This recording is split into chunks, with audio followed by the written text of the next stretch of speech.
So we all come into the world with a set of lessons we want to learn or came here to learn. Maybe people think of it as a soul or their energetic body, but we all have this. And everyone we meet, of course, has it too. And sometimes when we encounter that other person, we get an overlap. And that overlap usually gets our attention in one of the following ways.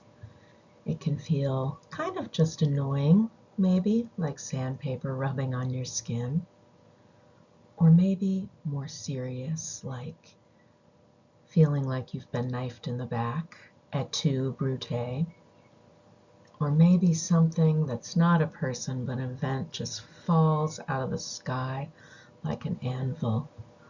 Or maybe the top of your head just blows clean off when something you thought you knew was true isn't true, or a way of being or believing or going through the world completely changes without you signing up for it.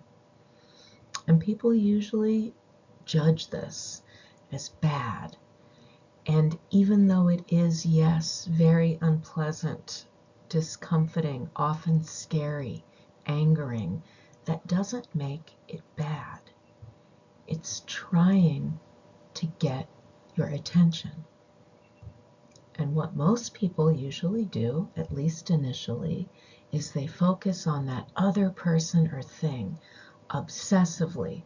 Their mind goes around and around and around on the wheel. But we're looking in the wrong direction. It's trying to get your attention. And what people usually do is they spin around and around and around. How can I fix it? How can I change it? What should I do? And it's very, very, very unfun to be on the hamster wheel, going around and around and getting nowhere. People usually are still focused on solving the problem. What should they do? Should they quit? Should they stay? Should they go? Should they tell the other person? Should they plot revenge? That's more my style. I like to plot a revenge. And we wear a trench in our brain this way. Some people refer to it as a neural pathway, and we've been wearing similar trenches in our brain all the way back to the beginning. And whenever the water flows in the form of one of these stressors, it flows into this trench that's already there waiting. And people get really upset by this, as do I, but this is a heads up that something is up inside of us. And a lot of times people say, yes, but it's true. My spouse did run away with the mail carrier. I did lose my life fortune. I was frauded out of money. And I am here to tell you, yes, of course it's true. That's how it gets your attention. So what if it's true? If the man you were married to or the woman you were married to is the worst yellow-bellied sidewinder in the whole world? I get that that's painful, but it's trying to get you to focus back on you. And I'm sure that you are about 98% doing great, well put together egoically, emotionally, spiritually, but we all have this place deep inside of us where our most tender vulnerabilities lie. I like to think of it inside a walnut because it's got a hard little shell, and we could probably go our whole lives without really feeling into it and be okay, even great. But there's something that wants to be, that invites us to look in there if we care to. And it's one of these three things always. I get annoyed by a certain person in my life who interrupts a lot. And the truth is, I interrupt a lot too. And I'm not always ready to see that in myself. But when I see it in him, boy, does it get my attention. There's also the aspect of I wish I was more like that. That Darla walks around like she is God's gift to the planet, so confident, so unquestioning of herself. Who does she think she is? Well, guess what? If I'm honest, I wish I was a little bit more like that. These first two to me are kind of the easier ones. I do that same thing. I'm not ready to see it in myself yet. That's how it gets our attention. We see it in the other person. And I wish I had more of what they have. And then there's number 3. There's something tender here inside of me that needs to be healed.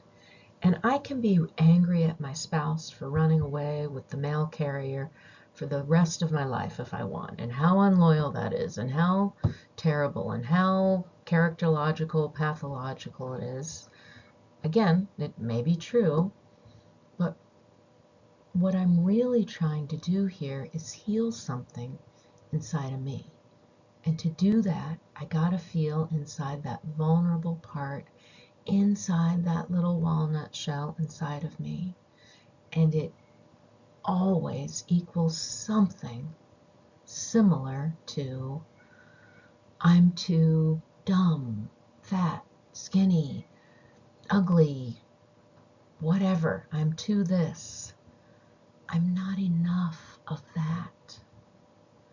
I'm just unlovable. Life sucks. It's always going to be terrible. No matter how hard I try, stuff like this always happens to me. I'm scared I don't get to have a good outcome. I have to do it all by myself. It's my destiny. No one's ever going to help me. Nothing ever comes my way. I'm inviting everyone to feel into these tender spots inside of us. And here's where we need to be careful. It's not when I remove this part of me that's so ugly that I don't want to look at, then I can love myself. No, no, no, no, no. We feel into this most tender part of ourselves and we say, I see you. I forgive you. I accept you. The way maybe a little 3-year-old that you love in your life comes up and they are so upset. They're distraught. You don't kick them in the shins and say, get it together, then I'll love you. No, you can't wait to pick them up and comfort them, and you love them even more for this tenderness. And so hold on. That is what I am inviting you to do for you. To not just say, I see you, I forgive you, I accept you, but also, most importantly, it was quick, right? Because people don't like it. I love you. I love you even more for this difficult, tender, vulnerable, scared, worried, unlovable one inside of you. Even more, not in spite of, and not when you successfully get rid of it.